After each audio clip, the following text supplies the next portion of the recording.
Let's go. And it's a good thing, too, that I did have that practice run, so to speak, for the beginning of this live stream. Alrighty. Lying behind the modern Bible version controversy is a dark and ancient conspiracy which is undermining Christianity and our civilization at this very moment. My name is Joseph Armstrong. Welcome to the Bible version conspiracy. If you enjoy your King James onlyism with a dash or a happy, healthy helping of conspiracy theory, do yourself a favor and hit the subscribe button. It will take you less time than reading any given verse in the Message Bible, and it won't leave the same bad aftertaste. On your journey down the conspiracy rabbit hole, you can join us on that journey down the conspiracy rabbit hole as we create weekly content exposing the Bible version conspiracy, get secret updates, discounts in our online shop, and other exclusive content by becoming a co-conspirator at our Buy Me a Coffee link below this video. Make sure you stick around to the end of the video because it's going to keep getting stranger and stranger. I will make the end of this as strange as I can make it. Maybe not quite that strange. All right, so if you guys want, like I said, if you guys want to become members, you can absolutely do that. Everything that I mentioned down in this video is going to be down in the description below. So let me get back over to my notes for this stream. There's that one, that one, that one, that one, that one. All right. Last week we talked about contradictions in the Bible. That was a lot of fun. We had this book especially, the Book of Bible Problems by Jardis Bow, which is out of print. Hopefully we'll be able to resurrect that at some point. We will see. And tonight we're going to be talking about so-called apparently mistranslations in the King James Bible. We're going to be talking about how full of erroneous translations that stupid old King James Bible truly is. So let's pray real quick. I'll give you guys some updates real quick on our online shop, and we'll jump right in. Dear Lord, thank you for this live stream. Thank you for the capabilities that you've given us and the blessings and the material and the just everything, Lord. There's so much that you've brought together, and please help us as we continue with this stream. And just, I wouldn't have imagined that we'd be here a year ago. Wouldn't have imagined. And I know there's so much more that you have in store for this. Thank you, Lord, in Jesus' name, amen. All right, so our Spreadshirt shop, there is a link for it in the description. Right now, everything in that shop, the merchandise, the shirts, mugs, all that stuff, is 20% off. It'll be from November 1st to November 5th. So if you guys want to buy Christmas gifts or whatever, you can totally do that. Later on in November, on the 24th, everything is going to be 30% off, which is even better. 10% better than 20%. And everything will be 15% off plus free shipping November 27th to December 3rd. I don't know what discounts are going to look like out into December. That's what they've told me so far. So just thought I'd let you guys know.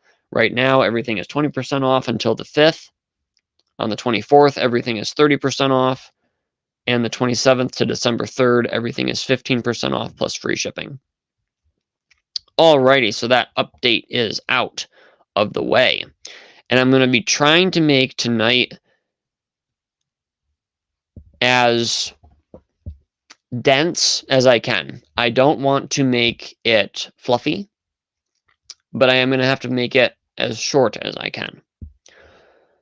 Tonight is me and my wife's, Destiny's, several-year date anniversary. So basically, I asked her to start a relationship with me so many years ago today. So I'm going to be trying to make this as short as I can for her sake. We can spend some time together before we go to bed. So that's that. So questions to consider. The main question for this series, last time we talked about contradictions, today is mistranslations, next week is textual criticisms.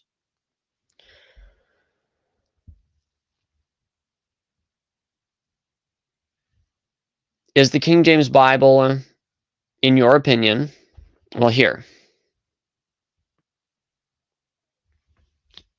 think about it for yourself.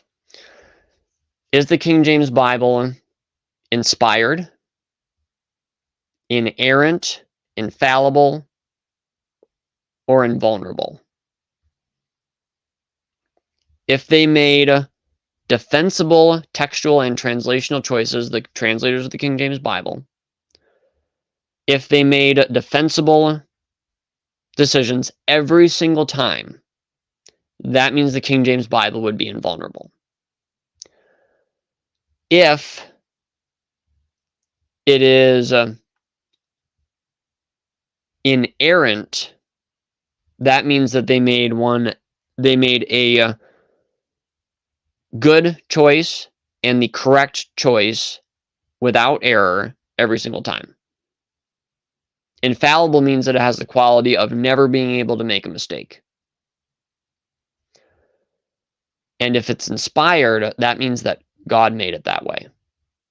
So whatever level you're actually willing to ascend to along that chain of inables, that determines, I guess, kind of what level of King James only you kind of are. Personally, I accept all three at this point. Tonight we're going to be talking a little bit about the translational side of things, where I believe that the King James Bible actually made all of the correct choices. We're going to be dealing with a few very controversial items tonight as far as the translational debate goes. And I'm looking forward to it. Let's dive in. If you guys are getting some value out of this video so far, the only way that you're going to be able to share this with anybody is to share it. The only way that anybody besides you will ever see this is sharing it. So send it to the four people out there that hate you the most, and then this way they'll hate you even more. Or maybe just send it to somebody who'd be interested, so we don't have somebody else coming on and commenting about all the stuff last week. It was a lot of fun, and hopefully it doesn't happen. But okay, we're gonna move on. Questions to consider. First, what would it prove if the now this is talking to the King James Bible critics out there. What would it prove if the King James Bible isn't full of mistranslations, as many claim? So, a lot of the time people are going to come against the King James Bible from a scholarly perspective, usually well tenured in some discipline or whatever that relates to the Bible, and or even a pastor, and they're going to say King James Bible is full of problems. Notice what they said. They did not say the King James Bible is full of things that should have been translated slightly differently, but they made a legitimate translational or textual choice. Not what they're saying. They're saying that the King James Bible is full of downright errors and they have been corrected by modern versions. Here's the problem. If the King James Bible is simply full of translations that are different because they are equally legitimate or have a more or less degree of legitimacy, like they are a powerful, convincing, certain choice, something that could be the best, or the modern translation is the best. If it's not full of downright errors, what does that say about how they were taught? The people who are teaching them are telling them that it's full of downright mistranslations and errors. And if it's not, I think that shows a couple of things. First thing I think that it shows is that these scholars, this branch of scholarship, does not know what it's talking about. So that's interesting. Either they're trying to hype the whole idea of it being a mistranslation because they have an agenda to serve, or they were simply misinformed by somebody who seems to have an agenda. The second thing that I think it shows is there is a conscious effort in academics to undermine the masses' view of the King James Bible.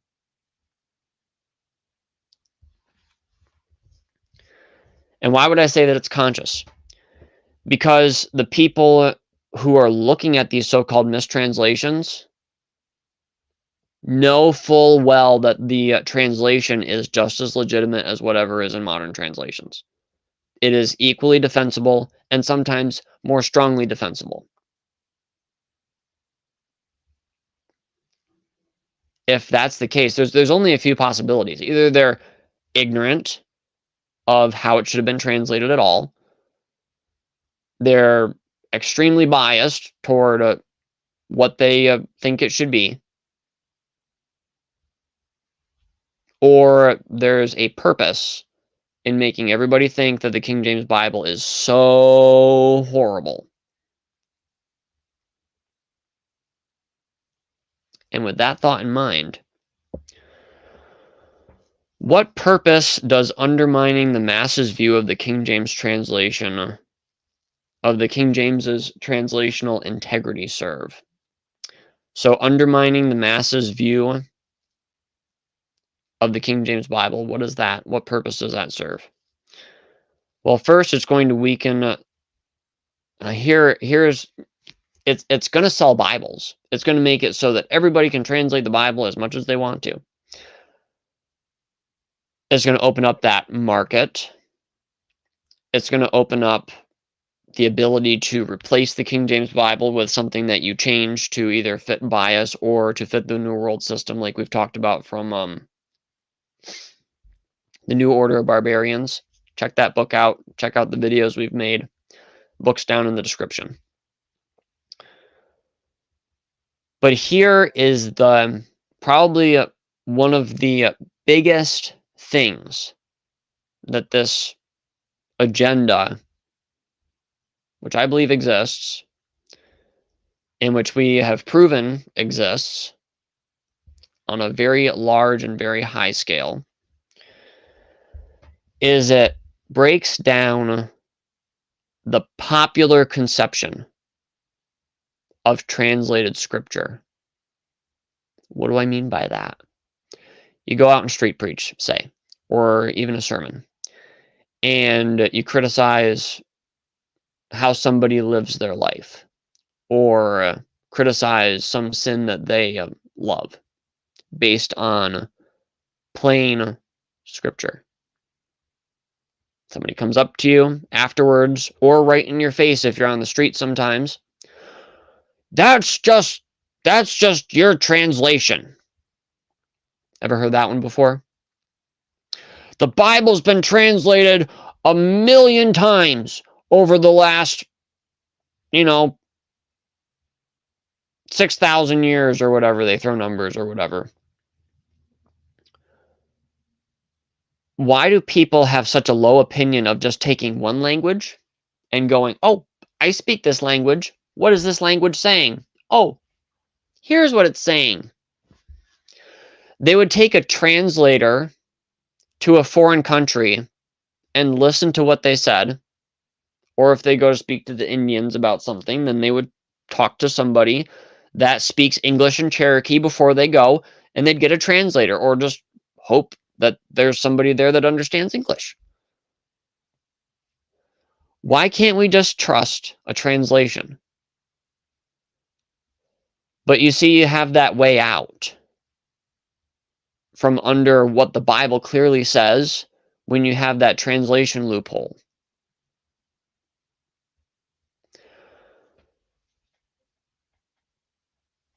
Modern critics, a lot of the time, they'll be like, modern critics be like,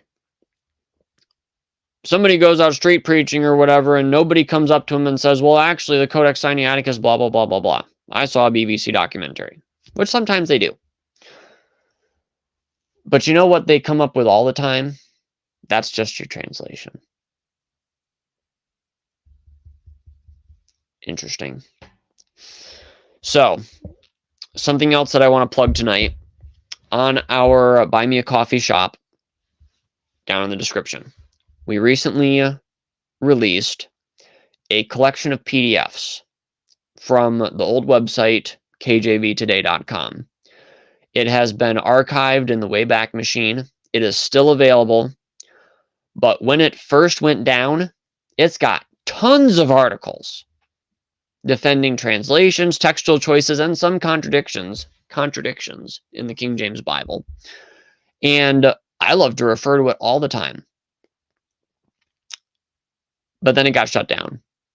I'm not sure why. I'm not sure if they just didn't pay their website keeping up fees, or if something happened to the guy that made it. If the guy that made it is watching this stream, please let me know if it's okay with you that I did this. But what I did is I manually rendered PDFs of every article. And some of them I rendered 2 PDFs. One that's easier to read with the text and font and everything, font size and all that. And then one that is just everything from the page, because in my simple text making software, it doesn't actually include pictures. So when there were pictures or charts or what have you, I would do the other one as well. That was just basically a printout of the page as it was. I'm not sure if I hit all of them. You guys can download all of those PDFs for free. Check them out on your phone. Read them on whatever device you like reading PDFs on. Totally let me know what you think of it. And like I said, it's free, or you can name a fair price. It did take us several days to put it together and several hundred headaches along the way. So if you want to leave us a gift of some kind for putting that together, you're more than welcome, and I appreciate it. So that is available. And what I'm going to do right now is I'm going to shimmy on over to the articles that I want to discuss. Question of the day. Question of the week, because this stream is weekly. I want to make shorter videos that are not this long. Obviously, because they'd be shorter. And make questions of the day. But today's question of the week: what mistranslations, spurious texts, contradictions, whatever, in the King James Bible would you like to see videos on?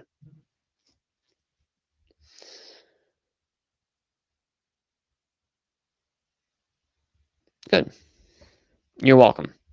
And hopefully this will keep it so that website doesn't just disappear again. I appreciate your comment, Stephen. I will put that up. There we go. So let me know if you're watching this after the stream or right now, what so-called contradictions or what have you would like to see talked about on this YouTube channel. Let me know. All right, so the ones that we've picked are... the first one is Heaven or Heavens. This kind of is a callback to our Mandalite situation. So, yeah.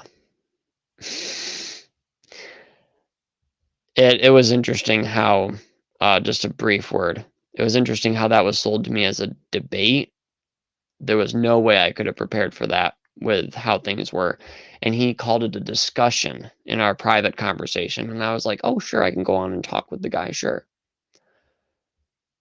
Come to find out, he had neither prepared for a discussion nor a debate. And it was sad. So anyways, heaven or heavens. They say in Mandalite world that, oh, the King James Bible used to say heavens, but now the Mandela effect CERN supercharged particle accelerator has gone back in time and altered our reality, or realities are colliding, or something. And now the King James Bible says heaven. Oh, all the other translations say it. Why is the time warp trio or whatever attacking the King James Bible? Okay, well, turns out it's been a bit of controversy for a little bit longer than CERN or whatever's been around, so just saying. Here we go.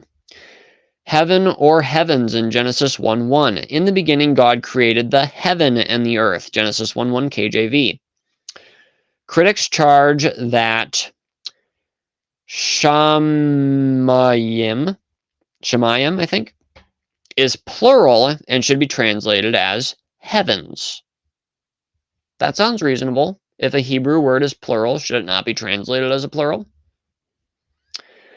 In Hebrew, however, the plural form may identify size rather than number in certain contexts. Such a plural is called a plural of extension or amplification. William Rousseau, Hebraisms in the Authorized Bible, page 111.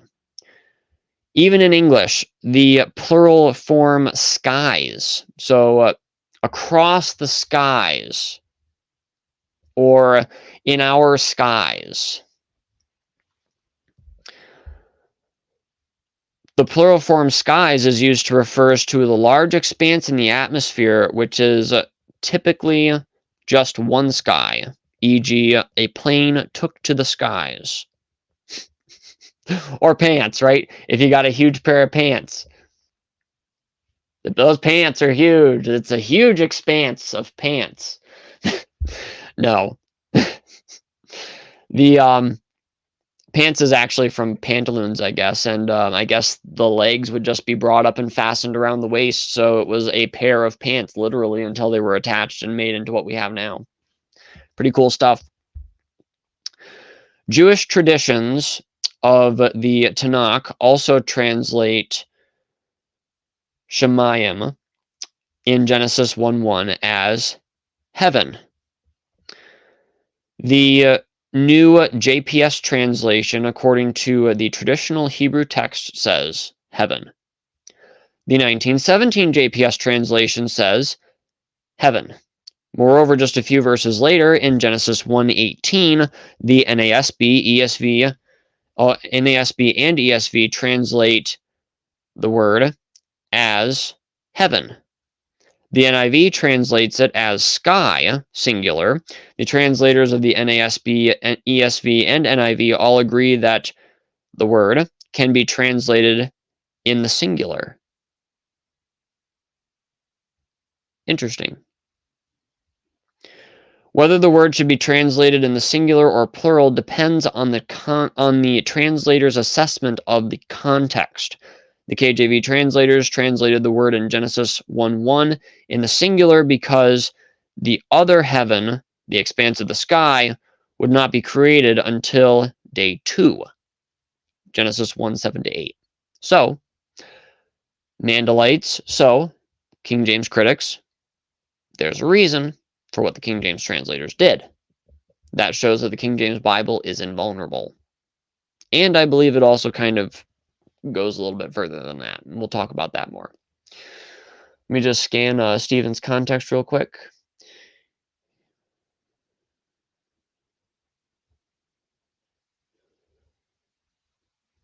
Yep, same thing with plurals and stuff. Yeah, the plurals don't always get translated as plurals, and singulars don't always translate as singulars. Thank you for the input there, Stephen. Much appreciated. Alrighty. And now we're going to move on to the second one. Another Mandalite callback. I just can't get away from it. All right. Jesus or Joshua? I believe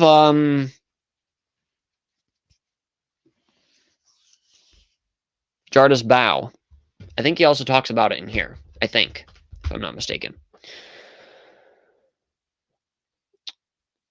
Isos or Jesus and this is in Acts 7:20, or sorry, Acts 7:45 and Hebrews 4:8. I hope eventually to get my technology straightened out to the point where, hopefully, I can make it so you guys can see this part of it on the screen in real time.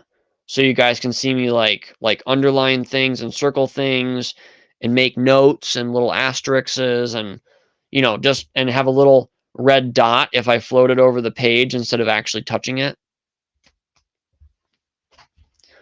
Hopefully that all gets figured out. With the current situation with the laptop, I'm hoping maybe Dex can figure it out. Maybe it'll work. You know, we'll see. But if not, we do have a laptop that we're looking to buy. It is fairly expensive, and we do have a money-raising campaign coming up soon, not for the laptop, but for something a little more exciting for you guys, which I think you're going to like. I've mentioned it briefly on this stream before, I believe. But if you guys want to consider donating any amount of money to buying that laptop, you can check out the link in the description, the Buy Me a Coffee page. Go to the wish list tab. It's right there. It's for that, the pen, the keyboard, and the dock, which I'd need. It's a little over. It's $3,400, which is not a bad laptop. That's why moving forward, that's the one we're aiming for. So if you guys feel like donating anything toward that, I appreciate it very much. And we're slowly saving up to that, I'm sure. So we shall see. All right, so that's just letting you guys know about that part of things. It would take away so many headaches. Oh my goodness, it would be amazing. 8 gigs of RAM, 5 years old and refurbished. I got it refurbished. So I bought it originally when it was refurbished. So this thing is, I got no idea how old. It's a Latitude something or other. And yeah, it doesn't play well with me. It doesn't like me at all. So anyways, that aside. Jesus is the Greek form of Joshua. Wow, really? Critics claim that the KJV, by merely translating the name, misleads readers into thinking that these verses are about Joshua, the son of Nun. Or no. Are about that these verses about Joshua, the son of Nun, are actually about Jesus. Yes, because the King James translators translate Joshua as Jesus there. And Joshua is the one leading them through the well, not leading them through the wilderness necessarily, but Joshua is the one that is talking about in that context.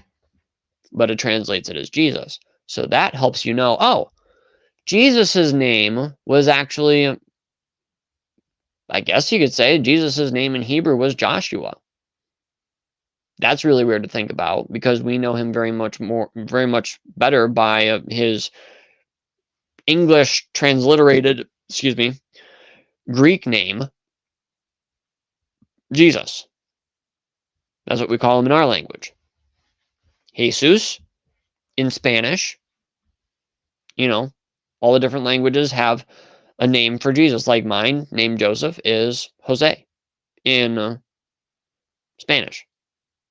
And Yosef, I think, in Hebrew. So, anyways. Different forms, same name, same dude. Same person of the Godhead. So, thinking about okay, let's see.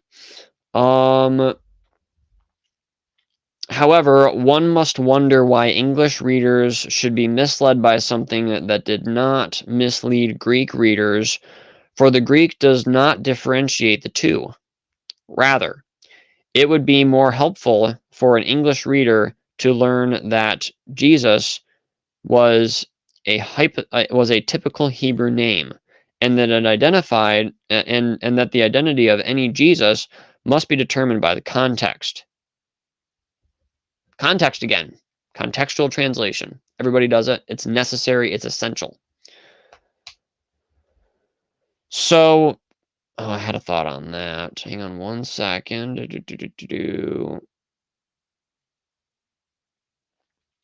don't remember what my thought was. Maybe it'll come back to me. So,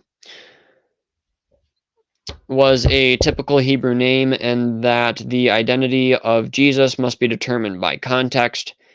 In 2007, a documentary titled The Lost Tomb of Jesus tried to create a sensation by revealing the discovery of the tomb of Jesus. The documentary exploited the English public ignorance of the fact that Jesus was a typical name in first century Judea. And in the New Testament, I think this is what I was aiming at.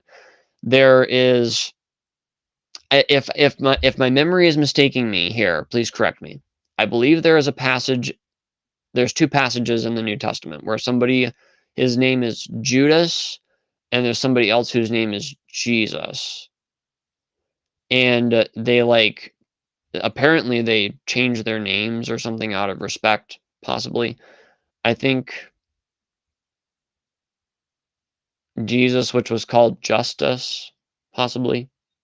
And then I think maybe there's somebody else named Judas. I don't remember if that was the case or not, but anyways. Oh, I might have my my people flip-flop there. So the documentary exploiting the English public's ignorance of the fact that Jesus was a typical name in the first century Judea. On another note, Jesus, the son of Nun of the Old Testament, was a type of Jesus, the Son of God, in the New Testament. Interesting too, because he was a son of none, so he literally didn't have a father. Son of none. That's funny. Not son of a nun. Okay, nuns weren't, well, they kind of were around then, but it's not the same. We'll talk about that some other time. On another note, Jesus, the son of Nun in the Old Testament, was a type of Jesus, the Son of God, in the New Testament, whereas the mortal Jesus led the Israelites to physical, the mortal Jesus led the Israelites to physical rest. The divine Jesus led man to spiritual rest. God may have purposely given the same name to both men in order that we see that one is a type of the other. This truth is apparent in the KJV. It's apparent. It's supposed to be there. And sorry to the Mandalites that simply don't seem to read their Bible ever and seem to be surprised about a lot of different things. Jude's name was actually Judas. I don't doubt that. And it was probably translated differently, or maybe it was a different form so that it was Judas, or so it was Jude. I don't think that that's the instance that I'm thinking of. I'm sure that the guy's name was called Justice. So, but anyways, just mentioning that. All right. Thank you, Stephen. We're going to go back to another handy-dandy article. So tonight was going to be about, what was it? Heaven, Easter, and the root of all evil. So we've got to hit those two articles. We've got to hit those two. Easter as Passover. Whoo-wee! The PDF is 14 pages. Of course, not all of them have a lot of text on them. So I'm not terribly worried. It's just a lot of reading. Let me see if maybe, and now remember, you guys can download this PDF on Buy Me a Coffee website. You guys can find the KJV Today PDF article library. And make sure you download all 5 files that become available to you when you type in whatever you want to pay. The links will also be sent to your email that you provide, so that'll make it even easier, just in case, your screen refreshes or your laptop goes dead or what have you. It'll still be accessible in your emails. So if you guys are getting value out of this video, please smash that like button if that's what you're into. Subscribe to this YouTube channel if you like your King James onlyism with a healthy helping of conspiracy theory. And yeah, share it with somebody that you think would enjoy it. I'd appreciate it. Let's try the Book of Bible Problems about the whole Easter thing, because I think that it might be a little more succinct, possibly. Let's try it out.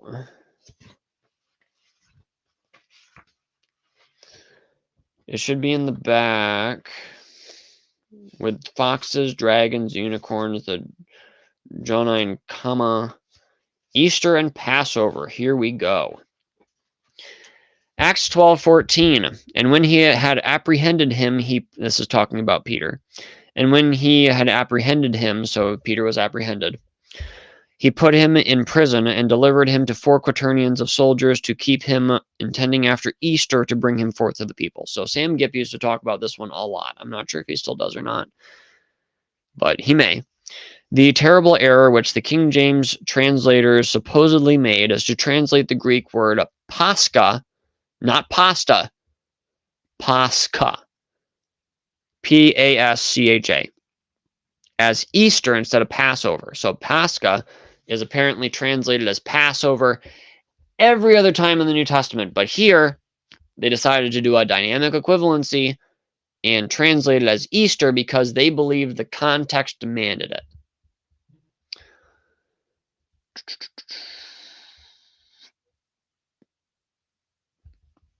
Spray Arm's already coming up with those, with the reasons.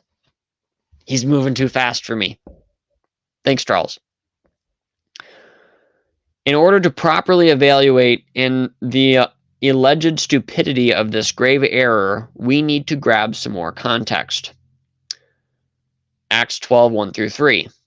Now about that time Herod the king stretched forth his hand to vex certain of the church, and he killed James, the brother of John, with the sword. And because he saw it pleased the Jews, he proceeded further to take Peter also. Then were the days of unleavened bread. Note that Peter was taken during the days of unleavened bread. Verse 3. The evening of the first day, of which was the Passover. In time, the feast of unleavened bread came to be called the Passover. Luke 22:1. In time, the Jews may have confused the two, or they might have just referred to it as, like with Christmas. You call it Christmas is the day, and then there's the whole Christmas season leading up to it, and then there's the 12 days of Christmas that is still a thing, I think, in a lot of different places, like in Europe and stuff, which I think our family is going to do probably more of, because it's all just this huge build up to Christmas, and then it's over, and then it's like back to work. So I think we're actually going to try, I don't remember what my wife exactly said the plan would be, but I think we did it pretty well last year, if I'm not mistaken. So anyways, and we'll get into the whole Christmas Easter thing. If you guys want us to, we can talk about all of that. We've got a good book on it that I'm sure you guys would be interested in. So in time, the feast of unleavened bread came to be called the Passover. Luke bore witness of that when he wrote, "Now the feast of unleavened bread drew nigh, which is called the Passover." Luke 22:1. In time, the Jews may have confused the two, but the Bible does not do so. Biblically, the Passover is the evening of the first of the 7 days of unleavened bread.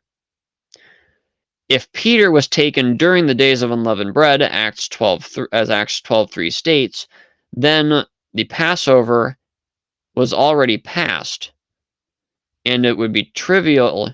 It would be trivial for verse 4 to say that Herod would bring him forth to the people after the Passover.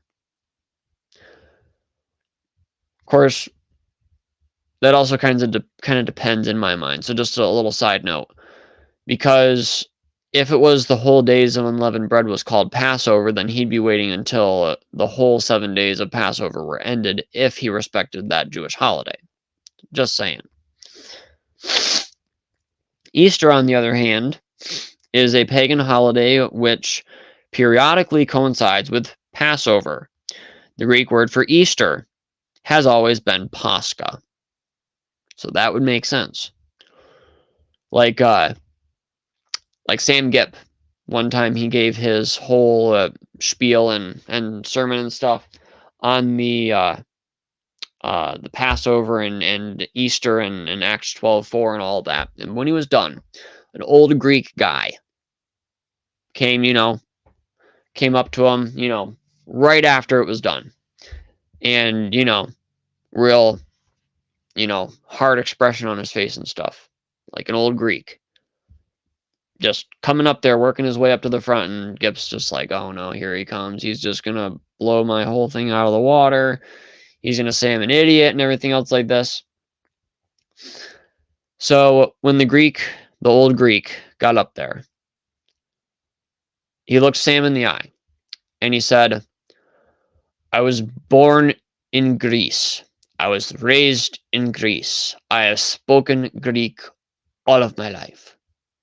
And when we said Easter was coming, we said Pascha. And Gipp's like, oh, thank you. So, yeah. Just thought I'd let you guys know. Because I'm sure that most of you probably already know, but some of you probably don't. I don't know. We'll see. Easter, on the other hand, was a pagan holiday which periodically coincides with Passover. The Greek word for Easter has always been Pascha right to this very day. In the European continent, the word for Easter in most languages derives from Pascha. In Dutch, Passover is called Pascha, and Easter is called Paasfest. That is Easter instead of Pascha, which is Passover. In German, Passover is Pascha, and Easter is Ostern. Luther translated the Greek Pascha as Ostern throughout the New Testament, including Acts 12:4. That's pretty cool. Like I told you guys, this stream just keeps getting crazier, and I'm pretty sure, if I'm not mistaken, I don't know if the guys from KJV today, and I don't even know who originally did this website. I would love to know. I'd love to talk to him if he's still alive. But I don't even know if it gets into that about Luther. That's pretty cool. And like I said, like, share, subscribe. Let's go, guys. This stuff is really cool. And hopefully I can figure out a new shortcut to make some shorter videos that link up with StreamYard somehow. It's a new thing they just came out with, which I'm excited to learn how to use. So anyways, lots of stuff cooking. A lot of things in the background going on. Please, guys, please. Pray for us. We could use it. All right. We did, let's see, I skipped this part, actually. The Dutch Statenbijbel also translates Acts 12:4 as Paasfest. That is Easter instead of Pascha, which is Passover. Interesting. So the King James Bible is part of a tradition that is universal and is not this whole Greek-centristic revisionist mentality. It is a universal. This is a text which has been translated and handed down through all languages throughout history, and they coincide together. It's not the King James Bible copied into other languages, but it's part of that same eternal stream. Crazy. Like, Of Thy Word talks a lot about that kind of stuff. I'm pretty sure also the link for that's in the description if you want to pick yourself up a copy at AV Publications. Luther translated the Greek Pascha as Ostern throughout the New Testament, including Acts 12:4. In other languages such as Greek, Swedish, French, Italian, and Spanish, the words for Passover and Easter are one in the same. Among other languages that can discern between Easter and Passover, all the Reformation translations read Easter in Acts 12:4. In English, Acts 12:4 has read Easter since the days of Tyndale and Wycliffe, hundreds of years before the authorized translation. And so we see that the reason why in Acts 12:4 Pascha is translated as Easter instead of Passover is that the Passover was already passed over. But in that year, the days of unleavened bread ended just before or at Easter time.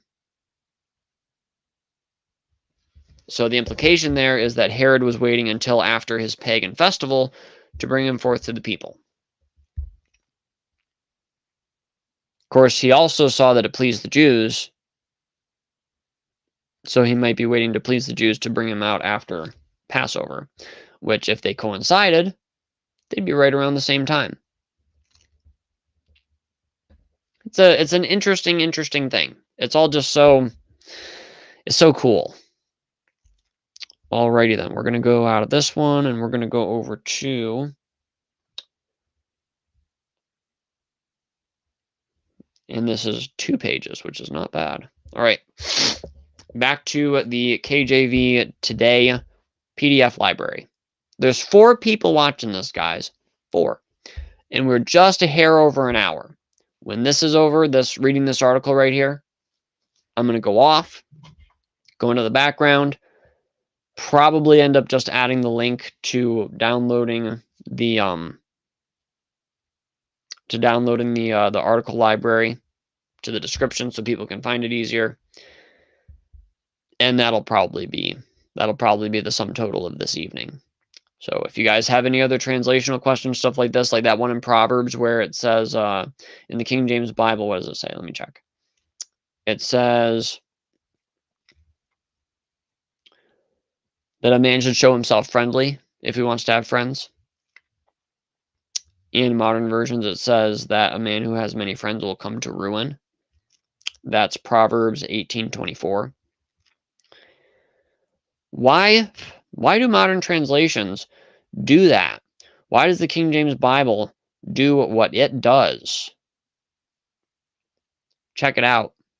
It's in the PDF library, and it's all so fascinating.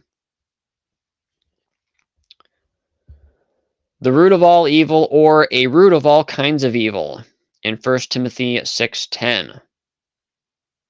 The love of money, the root of all evil. How? Remember mammon? Something I remembered from today listening to the guy from Wealth with God. Just checking it out. And he mentioned how mammon was actually a pagan god. And mammon was worshipped as the power of money. You can't serve God and mammon. But the point is that God also wants to financially bless you. For his service, for your service of others, for your own, everything else. It's really a cool thing. Awesome thing. Amazing thing. So, a root of all kinds of evil, the love of money. I would say that the love of money is actually the root of all evil. Think about an evil like war, like the pornography industry, trafficking, human trafficking, the drug trade, starvation in countries where it, like, it just even starvation going on. It could be remedied by people who have way too much love of money and can't be satisfied.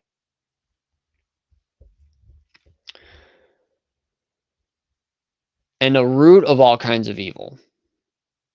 So it's not like it's the direct cause of all evil. So, like, you might, sleep in or whatever when you know you should go to church or something, say. That's not necessarily because, it's caused because you love money. But how has this mentality even gotten into our world where we can just be like, oh, well, whatever. It's just church. I'll go next week.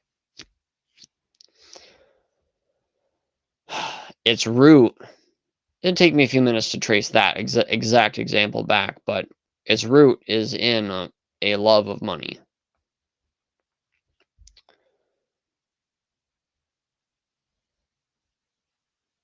Like, even the problem that we're in our whole society, if it doesn't make sense, there's a buck in it. You ever heard that one before? Yeah. Somebody's profiting off of a lot of things. It's a crazy world out there. All right, let's keep going. The root of all evil, or a root of all kinds of evil, in 1 Timothy 6:10. For the love of money is the root of all evil, which while some coveted after, they have erred from the faith and pierced themselves through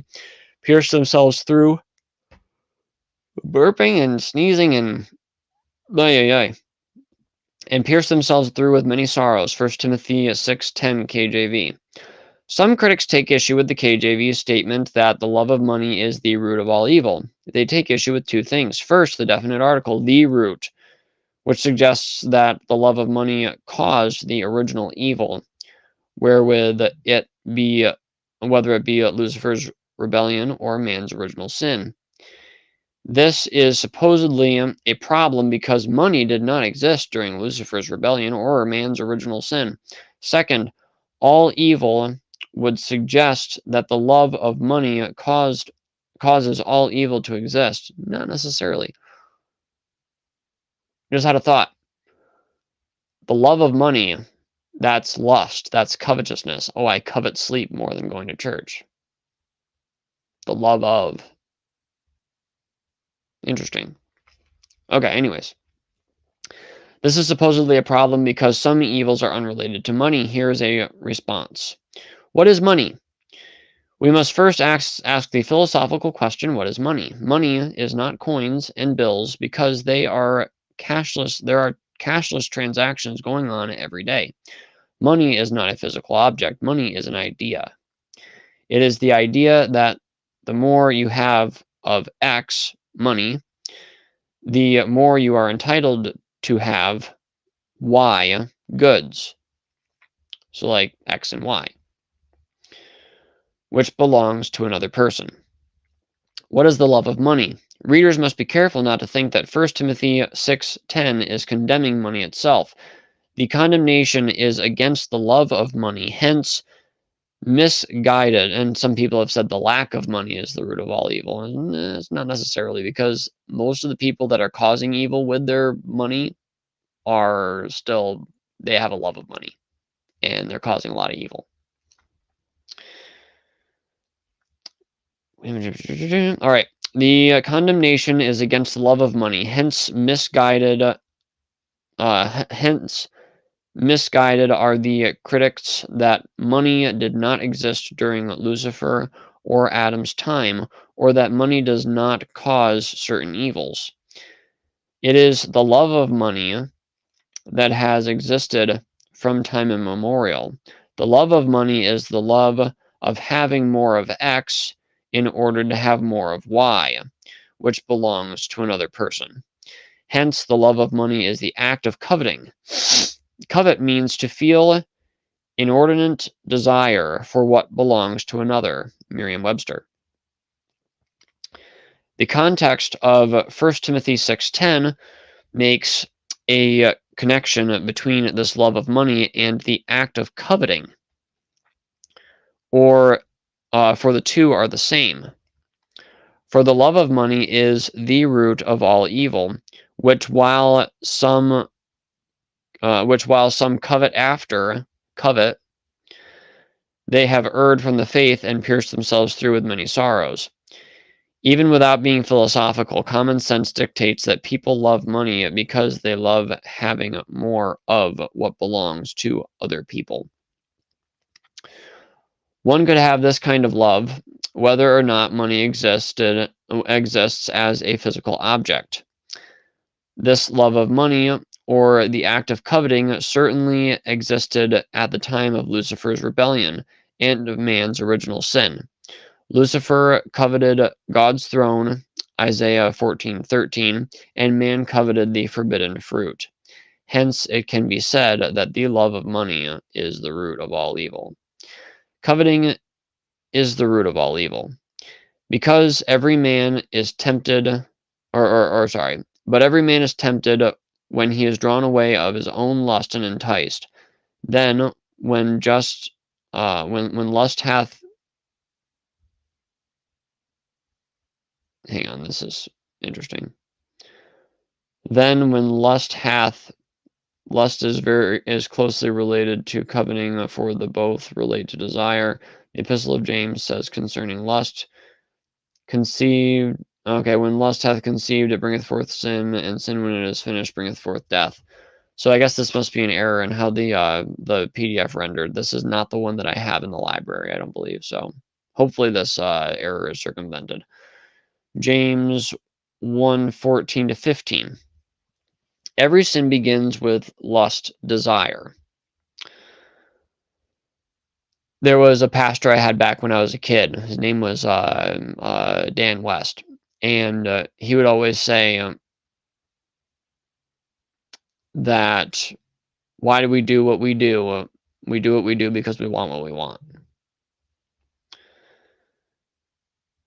Murder, sexual sins, disobedience to parents, they all come to fruition when we desire to have that which we do not have.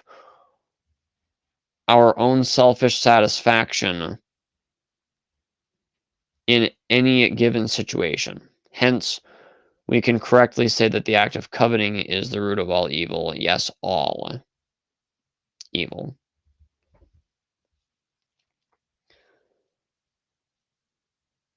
Alrighty, so like I said earlier, what error, contradiction, mistranslation, whatever, that is supposed to be present in the King James Bible would you like to see us talk about? In a shorter form video, or would you like to see it addressed in another live stream, or what do you say? And let's see. And here's a good resource for you guys. I will look it up, and I'll add a link to the description. We're going to add Don't Pass Over Easter by Brian Ross.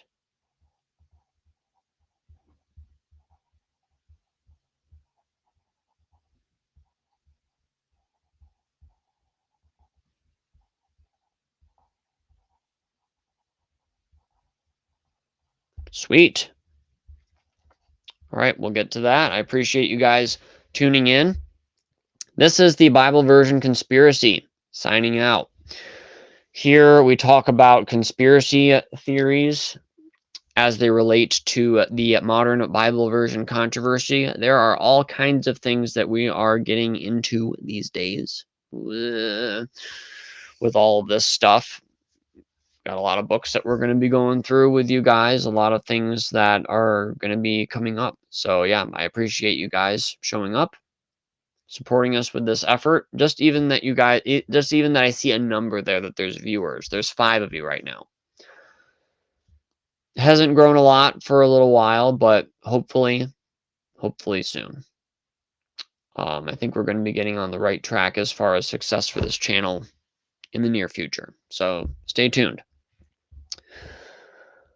Looking forward to finding the strings that are manipulating us as Christians regarding our translated Bible. We're finding those strings that the puppeteers are pulling, and I look forward to finding those strings and snipping them. Make sure you keep your open mind right next to your open Bible so you don't lose either of them. And make sure you read your King James Bible like the devil's after it, because it truly is a Bible version conspiracy. Have a great night. And I will probably end up... What time is it? Yeah, we won't do it tonight. So since it's our dataversary, so to speak, we won't be doing a members chat after this live stream. We will recommence those hopefully next Friday night. So after the live stream, we will have sent out a link through the Buy Me a Coffee app that the members will be privy to, the co-conspirators, and we will have a live chat after the live stream. So stick around for that next week. I appreciate you guys. Have a great night.